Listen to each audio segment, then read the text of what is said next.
Kembali lagi di Cahaya Hati Indonesia. Dan baik, kita akan masuk ke dalam sesi tanya jawab. Dan alhamdulillahirrabbilalamin sudah ada beberapa pertanyaan. Dan untuk pertanyaan pertama, mohon kesediaannya guruku yang dimuliakan Allah Subhanahu wa taala, Al Ustadz Bobby Herwibowo. Namun untuk kesempatan kali ini kita kasih kesempatan kepada jamaah yang ada di masjid untuk bertanya ya. Baik, Umi ada yang mau bertanya? Silahkan. Assalamualaikum warahmatullahi wabarakatuh. Waalaikumsalam warahmatullahi Nama wabarakatuh. saya Khairiyah dari Majelis Ta'lim Al-Hikmah Cikarang. Mau bertanya Pak Ustadz, jika hati ingin membaca Al-Quran, kemudian badan kita tuh terasa berat dan malas. Apakah ini satu ciri hati yang mati? Nah, dan bagaimanakah cara mengatasi untuk memperbaiki hati kita ini seperti ini? Demikian Pak Ustadz, terima kasih. Assalamualaikum warahmatullahi wabarakatuh. Waalaikumsalam warahmatullahi wabarakatuh. Semua ibadah itu kalau nggak ada rasa malesnya, insya Allah nggak ada setannya itu. Dan ibadah itu paling nggak disukai nama setan. Dan caranya kalau kita malah nurutin malas, ntar setannya tambah gemuk, tambah seneng, tambah bahagia. Maka mulai aja tilawah Al-Quran. Jadi sehari mungkin cuma bisa 2 baris, 2 baris. Nanti biasanya sama seperti semua ibadah. Habib Muhammad Syahab nanti akan cerita juga bahwa semua ibadah itu nyandu. Kalau bisa sehari baca 2 baris, entar mulai ketagihan, yang penting rutin, asal dawam. Nanti insya Allah bisa setengah halaman setiap hari. Kalau setengah halaman terus, nanti bisa 1 halaman, nanti bisa 1 juz sehari. Dan kelihatan dari muka ibu makanya 2 juz sehari bisa ya. Jus jeruk sama alpukat. Ya. Enggak. Insya Allah ini solehah. Iya. Jadi bagaimana, apakah itu tanda penyakit hati? Betul bahwa orang yang sehat hatinya maka akan kuat ibadahnya. Tapi kalau kita bawaannya males, bawaannya enggak semangat untuk ibadah, maka yuk perbaiki. Dan saya berwasiat buat diri pribadi dan semua pemirsa Cahaya Hati, sama-sama terus perbaiki ibadah kita pada Allah Subhanahu wa taala. Mudah-mudahan nanti kita menghadap Allah biqalbin salim. Amin. Dengan tadi itu ayat yang kita hafal. Demikian Ibu. Masya Allah. Terima kasih pertanyaannya dan terima kasih jawabannya Guru. Dan kita akan lanjutkan pertanyaan yang kedua dari media sosial kita nih. Yang mengirimkan adalah @tisya.hd ya, HD. Kadang kita ingin membuktikan kalau kita bisa dan sukses dan membanggakan diri dalam hati. Apakah itu bentuk sombongan hati? Oh, kita meyakinkan, wah saya mah pasti bisa. Jadi kayak ada sedikit ujub gitu. Apakah itu merupakan menyombongkan diri? Kalau dalam urusan motivasi, wabil khusus ibadah, kalau tahajud 11 rakaat insya Allah saya bisa.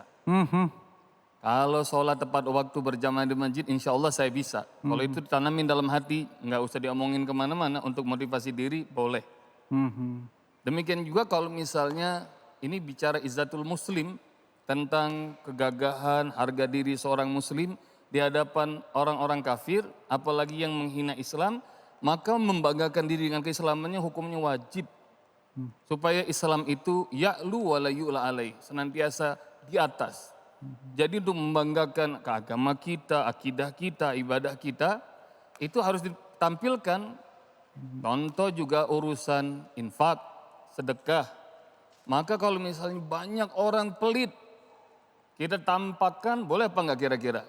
Kata Allah Subhanahu wa taala dalam sebuah firman-Nya, "In tubdus shadaqat fa ni'mahi." Kalau engkau tampakkan sedekah itu amat baik. Wa in tukhfuha wa tu'tuhal fuqara fa huwa khairul lakum. Tapi kalau kita sembunyikan, lalu kemudian kita berikan kepada orang-orang fakir, jadi tadi terang-terangan boleh, sembunyi-sembunyi juga boleh kata Allah Subhanahu wa taala. Namun yang terpenting Bang Ali dan buat yang si penanya dari medsos ini, yang terpenting semua yang kita lakukan harus karena Allah taala. Masya Allah, terima kasih Guru. Sama-sama. Ya. Dan baik, kita akan lanjutkan pertanyaan selanjutnya. Mohon kesediaannya Guru kita yang dimuliakan Allah Subhanahu wa taala, Al Habib Muhammad Syahab. Nah, sebelum ke medsos, Ali ingin kasih kesempatan kepada jamaah yang ada di masjid. Siapa yang mau tanya nih? Baik, silakan Bu. Jangan lupa namanya ya. Assalamualaikum warahmatullahi wabarakatuh. Waalaikumsalam warahmatullahi wabarakatuh. Perkenalkan nama saya Bu Ade.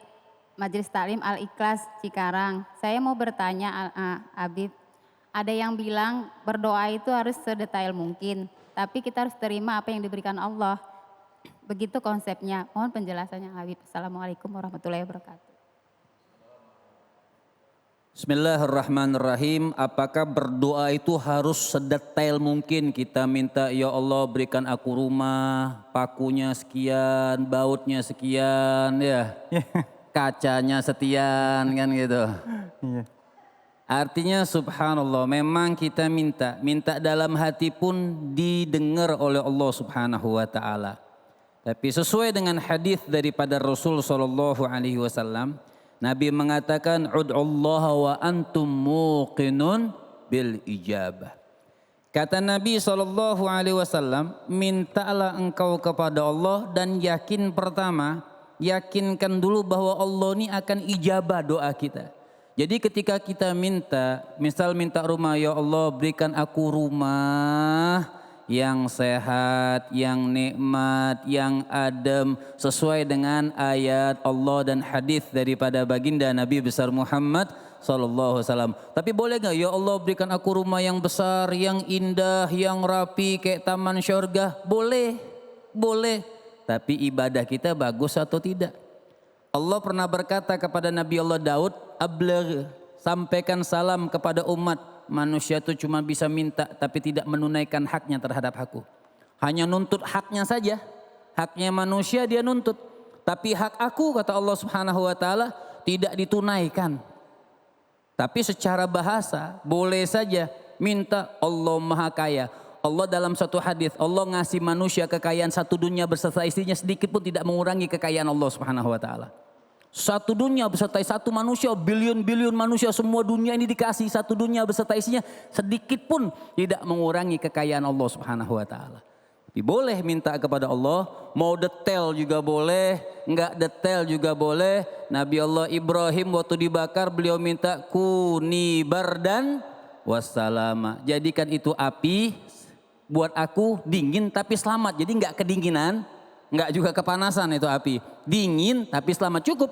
Dingin tapi selamat. Jadi mudah-mudahan bermanfaat. Masya Allah. Baik, terima kasih guruku, dan kita akan lanjutkan pertanyaan yang selanjutnya dari media sosial kita.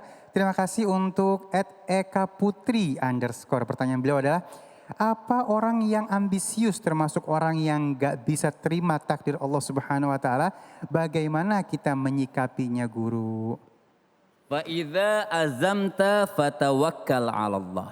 Azamta ini ambisius, artinya optimis. Bukan berarti tidak menerima takdir, tapi kita lihat konteksnya. Kalau dia termasuk yang rakus, ya, hirsun ala dunia. Jadi dia rakus kepada dunia, pokoknya apa saja dia lakukan, mau halal, mau haram dia lakukan, ambisius, harus terjadi, tidak boleh tidak terjadi. Nah, artinya menolak takdirnya Allah Subhanahu wa ta'ala. Kalau dia tidak mendapatkan tersebut, marah-marah, menggerutu. Nah, ini yang tidak boleh. Tapi kalau seperti yang dikatakan Ustadz Bobby tadi, artinya memberi motivasi buat diri kita untuk suatu pekerjaan, boleh saja. Boleh, tapi dijadikan apa? Dijadikan man arafad dunya farafadaha. Kata Sayyidina Imam Ali bin Abi Thalib, siapa orang yang kenal dunia dia tolak itu dunia. Artinya dia tolak bukan berarti nggak boleh dunia.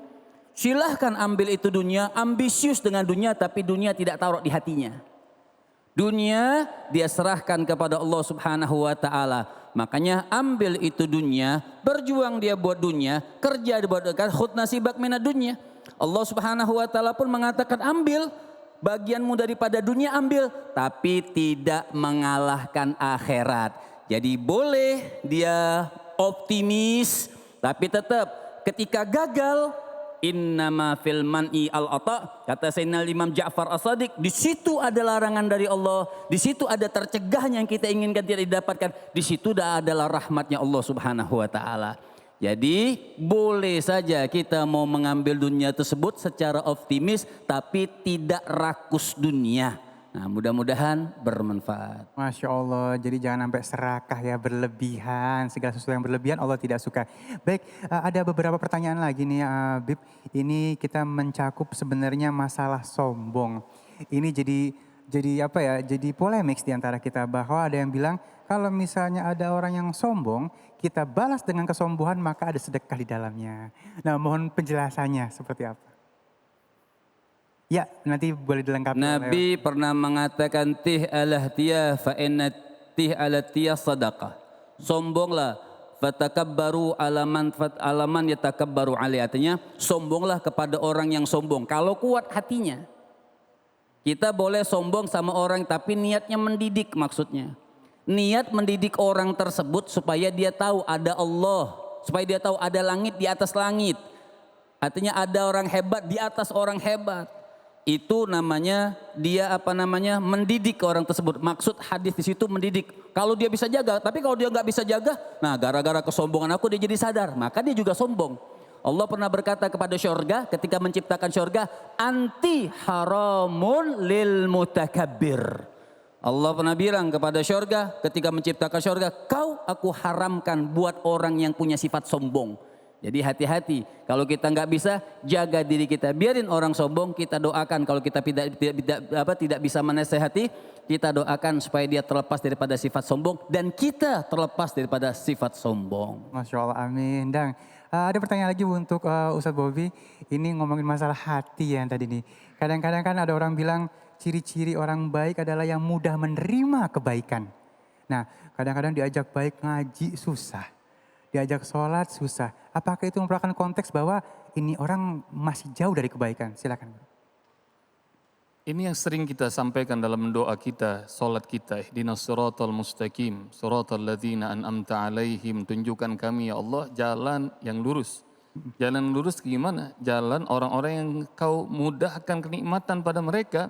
Mudah untuk ibadah, mudah untuk sedekah, mudah untuk tilawah Al-Quran, mudah untuk melakukan semua kebaikan. Baik ibadah mahdoh maupun ibadah-ibadah yang sifatnya muamalah. Karena itu orang-orang yang baik insya Allah bakal Allah mudahkan. Itu dalam surat Al-Lail.